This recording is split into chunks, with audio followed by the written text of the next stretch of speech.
तो दोस्तों जितने भी छात्र आज एग्जाम देने वाले हैं इंटरमीडिएट एग्जामिनेशन 2022 का, तो बहुत ही कम समय बचा हुआ है दोस्तों, इसलिए इस वीडियो को शुरू से लेकर अंत तक जरूर देखेगा। एक एक प्रश्न इंपॉर्टेंट है दोस्तों। यहाँ पे हिंदी 100 मार्क्स आईएससी और आईकॉम वाले के लिए हम लोग करने वाले हैं। जितने भी छात्र यहाँ पे एग्जाम देने वाले, इस वीडियो को लास्ट तक जरूर देखेगा। एक एक इंपॉर्टेंट प्रश्न है दोस्तों। जो भी मैं क्वेश्चन बता रहा हूँ वो सारे के सारे आने वाले हैं बोर्ड परीक्षा में। शॉर्ट टाइप क्वेश्चन भी बताऊँगा और यहाँ पे ऑब्जेक्टिव टाइप क्वेश्चन भी बताऊँगा, है ना। जितने भी मैं बता रहा हूँ दोस्तों, या इस वीडियो को देखने के बाद आप लोग को 20 से 25 नंबर कन्फर्म है दोस्तों, आप लोग को आएंगे ही आएंगे, ठीक है ना, कन्फर्म है। तो इसलिए शुरू से लेकर अंत तक जरूर देखेगा। जितने भी छात्र इस वीडियो को लाइक नहीं किया तो लाइक कर लीजिए दोस्तों, और चैनल को सब्सक्राइब कर लीजिए, है ना। वीडियो के नीचे लाल रंग में सब्सक्राइब बटन होगा, दबा दीजिए दोस्तों, और वीडियो को लाइक जरूर करना, है ना। चैनल को सब्सक्राइब कर लीजिए, वीडियो को लाइक करके शेयर जरूर कीजिए। तो चलिए दोस्तों, इसको हम लोग स्टार्ट करते हैं। एक एक प्रश्न यहाँ पे इंपॉर्टेंट है, समय आप लोगों के लिए बहुत कम है, रटते चलिए, ठीक है।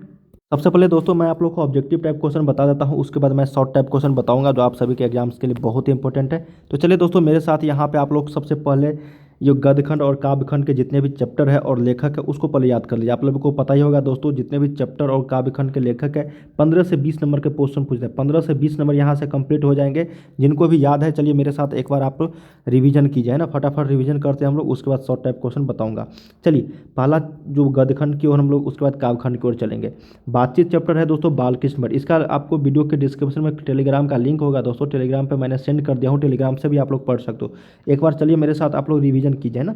चलिए, बातचीत चैप्टर के लेखक कौन है दोस्तों, तो बालकृष्ण भट्ट। और ये क्या है दोस्तों, एक निबंध है। फटाफट याद करते चलिए, है ना, रटते चलिए दोस्तों। जिसको भी याद है एक बार अपने रिवीजन कर लीजिए। चलो, उसने कहा था चैप्टर जो है दोस्तों, ये कहानी है और किसके द्वारा लिखा गया है, तो ये चंद्रधर शर्मा गोलेरी। तो उसने कहा था किसके द्वारा लिखा गया, तो चंद्रधर शर्मा गोलेरी क्या है, कहानी है। थर्ड नंबर है दोस्तों कि संपूर्ण क्रांति। संपूर्ण क्रांति क्या है दोस्तों, एक ऐतिहासिक भाषण है और ये किसके द्वारा लिखा हुआ है, तो जयप्रकाश नारायण जी के द्वारा लिखा हुआ है। चलिए अगला देखते हैं कि अर्धनारीश्वर। अर्धनारीश्वर चैप्टर जो है रामधारी सिंह दिनकर जी के द्वारा लिखा हुआ है। तो ये क्या है, निबंध है दोस्तों, जिसमें आपको नर और नारी मतलब शिव और पार्वती दोनों का कल्पित रूप है ना। तो ये क्वेश्चन पूछा ही जाता है दोस्तों, हर साल याद रखिएगा। चलिए अगला प्रश्न देखते हैं कि रोज चैप्टर के लेखक कौन है, सच्चिदानंद हीरानंद वात्स्ययन अज्ञे, जिसको शॉर्टनम अज्ञे के नाम से भी जानते हैं। और ये क्या है दोस्तों, कहानी है। और ये गैंग्रीन भी यहाँ पे आप लोग को पूछा जाता है। तो ऑप्शन नंबर यहाँ पे क्या हो जाएगा, कहानी, और इसके लेखक सच्चिदानंद हीरानंद वात्स्ययन अज्ञे। चलिए अगला जो है एक लेख और एक पत्र के लेखक कौन है दोस्तों, भगत सिंह। ये क्या है दोस्तों, कि ये निबंध और पत्र दोनों बोल सकते हैं, निबंध और पत्र दोनों। ओ सदानीरा। ओ सदानीरा जो है दोस्तों, वो गंडक नदी को निमित्त बनाकर लिखा गया है दोस्तों। और ये क्या है, निबंध है, बोलते छंद से लिया गया है, इसको बोलते छंद से, है ना। और ये किसके द्वारा लिखा गया है, तो जगदीश चंद्र माथुर जी के द्वारा लिखा हुआ है ना। चलिए अगला प्रश्न देखते हैं दोस्तों, सिपाही की माँ।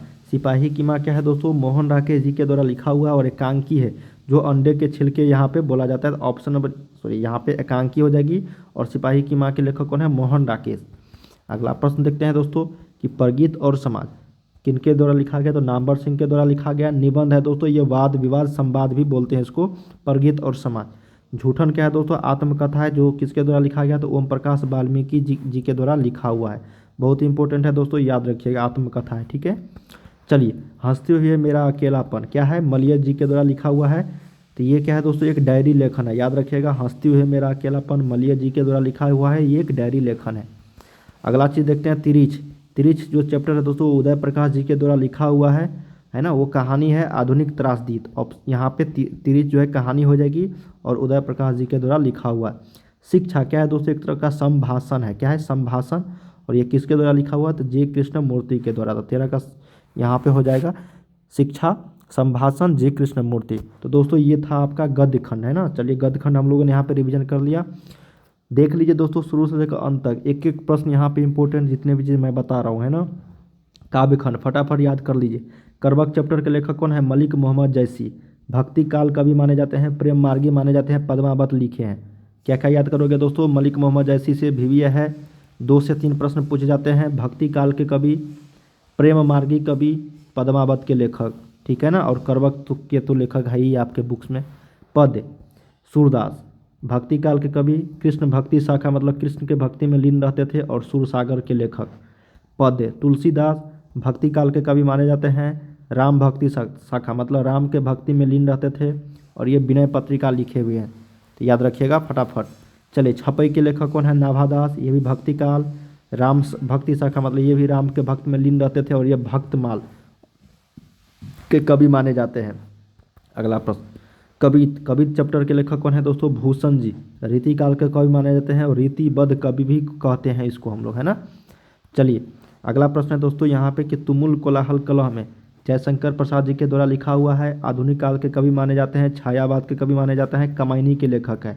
बहुत ही इंपॉर्टेंट टॉपिक ये मतलब क्वेश्चन बन जाता है दोस्तों कि जयशंकर प्रसाद जो है किस काल के कवि है? तो छायावाद काल के और आधुनिक काल के, है ना। ऐसा पूछेगा जयशंकर प्रसाद किस वाद के कवि है? तो ये आधुनिक काल के, है ना। और किसके लेखक है दोस्तों? ये कमायनी का। और आप लोगों के बुक में तुमुल कोलाहल कलह में, और ये जो है दोस्तों इसका बहुत ही फेमस यहाँ पे बुक था कमायनी। पुत्र वियोग किसकी रचना है? तो सुभद्रा कुमारी चौहान की। आधुनिक काल, राष्ट्रीय भावधारा, मुकुल, और एक बहुत ही इंपॉर्टेंट, कार दुर्घटना में इसकी मृत्यु हो गई थी। किसमें? तो कार दुर्घटना में इसकी मृत्यु हो गई थी। चलिए फटाफट याद रख लीजिए। उषा चैप्टर के लेखक कौन है? शमशेर बहादुर सिंह। आधुनिक काल के कवि माने जाते हैं, प्रयोगवादी कवि माने जाते हैं। जन जन का चेहरा एक गजानन माधव मुक्ति बोध के द्वारा लिखा हुआ है। आधुनिक काल के कवि माने जाते हैं, प्रयोगवादी कवि माने जाते हैं। चलिए अगला है अधिनायक। अधिनायक जो चैप्टर है वो रघुवीर साय के द्वारा लिखा हुआ है। आधुनिक काल के नई कविता माने जाते हैं, आत्महत्या के विरुद्ध लिखे हैं दोस्तों रघुवीर साय। याद रखिएगा अधिनायक के कवि कौन है? रघुवीर साय। अगला है दोस्तों कि प्यारे नन्हे बेटे को लेखक कौन है? विनोद कुमार शुक्ल। आधुनिक काल के कवि वह आदमी कोट पहनकर, इनके लेखक है। हार जीत अशोक वाजपेयी जी के द्वारा लिखा हुआ है। आधुनिक काल के लेखक माने जाते हैं, कहीं नहीं वहीं इसके लेखक है। गांव का घर ज्ञानेंद्रपति के द्वारा लिखा हुआ है। आधुनिक काल के कवि माने जाते हैं, संशय आत्मा से लिया हुआ है। ठीक है, तो ये आप लोग याद रख लीजिएगा दोस्तों जितने भी क्वेश्चन मैं बताया हूँ, गद्यखंड और पदखंड दोनों का दोस्तों। इसका आप लोगों को डिस्क्रिप्शन में लिंक है, टेलीग्राम पे जुड़ जाइए। इसको पीडीएफ के रूप में भी मैंने आप लोग को सेंड कर दिया हूँ दोस्तों, ठीक है ना। तो एक एक प्रश्न यहाँ पे जितने भी मैंने बताया इंपॉर्टेंट है। चलिए अब मैं आप लोगों को बताता हूँ दोस्तों शॉर्ट टाइप क्वेश्चन, रट लीजिए दोस्तों, ठीक है ना, रट लीजिए। चलिए दोस्तों अब हम लोग यहाँ पे शॉर्ट टाइप क्वेश्चंस करते हैं, फटाफट मेरे साथ रटते चलिए, है ना। या आप लोग रोक के पढ़ लीजिए। लहना सिंह का परिचय अपने शब्दों में दीजिए। क्या कहा गया है दोस्तों कि लहना सिंह का परिचय अपने शब्दों में दीजिए? तो फटाफट एक बार जरूर इसको याद कर लीजिए, है ना। रोक के वीडियो को रोक के फटाफट याद कर लीजिए। चलिए अगले क्वेश्चन की ओर बढ़ते हैं। भगत सिंह को विद्यार्थियों से क्या अपेक्षाएं हैं? भगत सिंह को विद्यार्थियों से क्या अपेक्षाएं हैं दोस्तों? बहुत ही विविध, जितने भी क्वेश्चन मैं बता रहा हूँ 20 क्वेश्चन मैं बताऊँगा दोस्तों, इसमें 5 क्वेश्चन 100% आएंगे ही आएंगे। 5 प्रश्न 100%, टोटल 10 प्रश्न रहेंगे जिसमें आपको 5 का ही जवाब देना है। समझ में आ रही ना, तो इसलिए इंपॉर्टेंट हो जाता है, याद रख लीजिएगा। भगत सिंह को विद्यार्थियों से क्या अपेक्षा है? चलिए अगला प्रश्न, त्रिज्य किसका प्रतीक है? फटाफट याद कर लीजिए दोस्तों, मैं आपको आंसर नहीं पढ़ रहा हूँ, सिर्फ क्वेश्चन बता रहा हूँ। त्रिज्य किसका प्रतीक है? फटाफट याद कर लीजिए। चलिए अगला क्वेश्चन, तुलसीदास जी को किस वस्तु की भूख रहती है? तुलसीदास जी को किस वस्तु की भूख है दोस्तों? फटाफट याद कर लीजिए इनको, है ना। देखिए तुलसीदास को भूख मिटाने के लिए किसी भोग्य वस्तु की नहीं अपितु भक्ति सुधा का भोजन चाहिए। याद रख लीजिए दोस्तों, और ये राम की भक्ति में लीन रहते थे तुलसीदास जी। अगला, नागरिक क्यों व्यस्त है? देखिए दोस्तों नागरिक क्यों व्यस्त है, फटाफट इसको क्या कीजिए, याद कर लीजिए। नागरिक क्यों व्यस्त है? नागरिक विजय उत्सव में व्यस्त है, किंतु सही मायने में वे इसके प्रयोजन का अर्थ नहीं जानते। यही कारण है कि वे विवश और लाचार प्रतीत हो रहे हैं। अगला क्वेश्चन, राम रमोबल का क्या अर्थ है? फटाफट याद कर लीजिए दोस्तों, राम रमोबल का क्या अर्थ है। चलिए, सूबेदार और उसका लड़का लड़ाई में क्यों गए? सूबेदार और उसका लड़का लड़ाई में जो है क्यों गए दोस्तों? फटाफट याद कर लीजिए तो वीडियो को रोक के। शिक्षा का अर्थ क्या है? इसके क्या कार्य है? शिक्षा का अर्थ क्या है दोस्तों? इसके क्या कार्य है? इसको भी याद कर लीजिए तो फटाफट। अगला, तुमुल कोलाहल कलह शीर्षक कविता में विषाद और व्यथा का उल्लेख कीजिए। यह भी क्वेश्चन बहुत इंपॉर्टेंट है, याद कर लीजिए तो। धांगर शब्द का आशय क्या है? धांगर शब्द का आशय क्या है दोस्तों? ठीक है, क्वेश्चन पढ़ लीजिए और आंसर यहाँ पे देख लीजिए। धांगर जो है औरस भाषा का शब्द है दोस्तों, जिसका अर्थ भारे का मजदूर होता है। यह एक आदिवासी जाति है जिसके श्रमिक नील की खेती के लिए झारखंड से चंपारण लाए गए थे, है ना। वो सदारा चैप्टर से लिया गया यह प्रश्न। धांगर शब्द क्या है? धांगर, है ना। चलिए अगला है कि छत्रसाल की तलवार कैसी है? छत्रसाल, याद रख लीजिएगा दोस्तों, छत्रसाल दशक जो भूषण के द्वारा लिखा गया भी है ना। चलिए फटाफट पढ़ लीजिए तो इसको। अगला है दोस्तों कि गैंग्रीन क्या है? बहुत इंपॉर्टेंट है दोस्तों गैंग्रीन एक खतरनाक रोग है। पहाड़ियों पर रहने वाले व्यक्तियों पैरों में कांटा चुभना आम बात है, परंतु कांटा चुभने के बाद बहुत दिनों तक छोड़ देने के बाद व्यक्ति का पाँव जख्म का अख्तियार कर लेता है, जिसका इलाज मात्र पाँव का काटना ही है। कभी कभी तो इस रोग से पीड़ित रोगी की मृत्यु तक हो जाती है। गैंग्रीन बहुत इंपॉर्टेंट मतलब ये क्वेश्चन है दोस्तों, गैंग्रीन एक खतरनाक रोग है, ये समझ लीजिए और लिख दीजिएगा अपने मन से, ठीक है। चलिए पढ़ लीजिए। तो इसको कहा गया है कि जूठन के लेखक ओम प्रकाश वाल्मीकि की माँ क्यों रो पड़ी थी, एक बार पढ़ लीजिए। जितने भी क्वेश्चन मैं बता रहा हूँ दोस्तों बहुत ही इंपॉर्टेंट है, ठीक है ना। चलिए अगला प्रश्न है कि बातचीत के संबंध में एडिसन का क्या मत है, पढ़ लीजिए एक बार फटाफट, ठीक है। स्क्रीनशॉट लेके पढ़ लीजिए दोस्तों। चलिए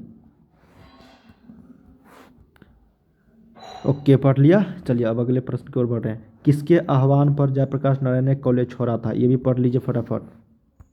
अगला है दोस्तों कि उसने कहा था कहानी पहली बार कब प्रकाशित हुई, तो 1915 में। विद्यार्थियों को राजनीति में भाग क्यों लेनी चाहिए, ये भी बहुत ही इंपॉर्टेंट है, पढ़ लीजिए फटाफट वीडियो को रोक के, ठीक है। चलिए अगला देखते हैं कि अगर हमें वाक शक्ति, देखो इसको अच्छा से पढ़ लीजिए। कहा गया है कि अगर हमें वाक शक्ति न होती तो क्या होता, इसको भी याद कर लीजिए। चलिए अगला प्रश्न है, अगर हमें वाक शक्ति न होती तो क्या होता, इसको याद कर लीजिए। अगला है कि कहानी उसने कहा था कि पात्रों की एक सूची तैयार करें, पूछा जाता है दोस्तों, याद रख लीजिए। लाना सिंह है ना, सूबेदार हजारा सिंह, बोधा सिंह है ना, वजीरा सिंह, लपटन साहब, ये सारे हैं दोस्तों, उसने कहा था। बहुत ही इंपॉर्टेंट चैप्टर है ये, पूछा जाता है इससे प्रश्न। अगला है कि दिनकर जी का निधन कहाँ और किन परिस्थितियों में हुआ था, मतलब रामधारी सिंह दिनकर जी की बात हो रही है ये। चलिए इसको फटाफट याद कर लीजिए। अगला है दोस्तों कि कबीर ने भक्ति को कितना महत्व दिया, ये भी पढ़ लीजिए दोस्तों, ठीक है।